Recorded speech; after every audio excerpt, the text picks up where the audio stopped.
இந்த காலத்தில் ஜாதிங்கிற பேரில் பல பெயர்களில் அழைக்கப்பட்டாலும் அந்த காலத்தில் எல்லாரையுமே அந்தணர்னு தான் கூப்பிட்டாங்க.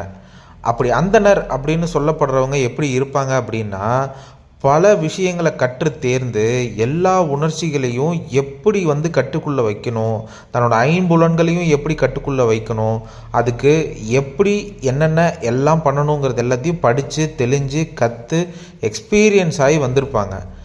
அவங்க எப்படி நடந்துப்பாங்க அப்படின்னா, எல்லா உயிர்களிடத்துலையும் கருணையோட, அன்போட, ஒரு மனிதாபிமானத்தோடு நடந்துப்பாங்க. அப்படி நடந்துக்கிறவங்க எல்லாருமே அந்தணர்கள் அப்படின்ட்டு தெரிஞ்சுக்குவாங்க.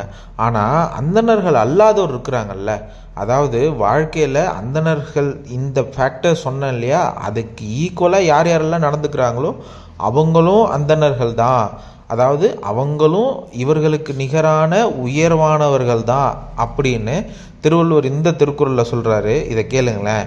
அந்தணர் என்போர் அறவோர், மற்றோர் உயிர்க்கு செந்தன்மை பூண்டொழுகலான் அப்படின்னு இந்த திருக்குறளில் சொல்லி முடிக்கிறாருங்க.